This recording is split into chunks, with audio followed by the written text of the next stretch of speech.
जो कार्य कहोगे वो कार्य करेंगे और भजन एक सेकंड के लिए भी नहीं रुकेगा। तो अभ्यास योग युक्तेन चेतसा नान्यगामिना। जैसे हमसे कहा जाए कि आप यहाँ निशाना लगाइए तो हम आँख खोल के भी नहीं लगा सकते, लेकिन अगर निशानेबाज है तो पीछे से भी शूट कर देगा।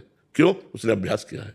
अभ्यास का आपका अभ्यास कमजोर इसलिए आप ऐसा कहते हैं। जो कर्म करते हैं ना, जब पूरा हो जाता है ना दिन, तब तो कर्म समर्पित कर देते हैं, पर वो लगता है पूरे दिन में क्यों भगवान को याद नहीं किया, कर्तव्य में ही लगे। तो ऐसा भी करते रहो तो आगे चल करके कर्म समर्पण के उससे हृदय जब पवित्र होगा तो भजन होने लगेगा। गोपिकाएं क्या नहीं करती थी?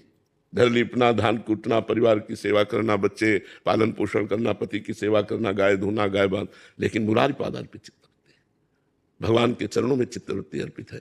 कार्य, यही तो कहते हैं, क्योंकि कार्य की कुशलता आपके अंदर नहीं है। भगवत विस्मरण करके कार्य करना, कार्य की कुशलता है भगवत विस्मरण। बड़े अच्छे से रोटी बनाते हुए, झाड़ू लगाते हुए, फावड़ा चलाते हुए, अब जैसे लैपटॉप चला रहे हैं और हम भगवान के हैं, हमारा आश्रय है, तो लैपटॉप चलाते हुए आश्रय चला जाएगा क्या? क्या हम अपने शरीर का स्मरण करते हैं? क्या हमारे शरीर का भी स्मरण होता है? दोनों उत्तर दे दीजिए। यह है स्मृति।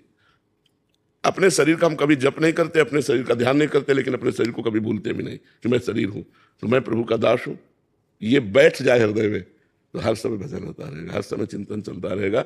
इसीलिए अभ्यास कर, भगवान ने लिखा है अभ्यास योग युक्तेन चेतसा नान्यगामिना। चित्त कहीं जाए ना, ऐसा अभ्यास कर लो। तो अभ्यास से ऐसा होगा। अब जैसे बचपन से अभ्यास किया है तो उसी का लाभ मिल रहा है कि आपसे बात कर रहे हैं, फिर हमारे दिमाग में वही घूम रहा है, राउंड राउंड राउंड। ऐसा थोड़ी कि हम कार्य नहीं करते। इन लोगों से पूछो, साथ रहते कार्य करते हैं, लेकिन सीरियस, मूड सीरियस, कार्य करते समय विशेष सीरियस। जैसे आपसे हम बात कर रहे हैं तो विशेष सावधान। अकेले हैं तो मस्ती में हो रहा है, जब कोई आ गया तो सावधान कि विस्मरण न होने पावे। अब हमारे श्वासों में चल रहा है राधा राधा राधा, हम आपसे बात भी कर रहे हैं। अब आप कहते तो कैसे चल रहा है? अभ्यास करो। और ये नहीं कि अगर हम भजन करेंगे तो सांसारिक कार्य नहीं कर सकते, बहुत अच्छे से कार्य कर सकते हैं, क्योंकि वो सब हम करके देखे, सब करके देखे।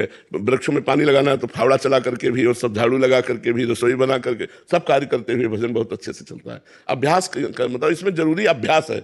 ऐसा नहीं कि आश्चर्यचकित बात है आप बैठे बैठे भजन नहीं करोगे यदि अभ्यास नहीं, तो बैठे बैठे मन आपको घुमाता रहेगा संसार में। और अभ्यास है तो कार्य करते हुए भी चलते। जब युद्ध में अगर भजन ना हो सकता तो भगवान आदेश ना करते।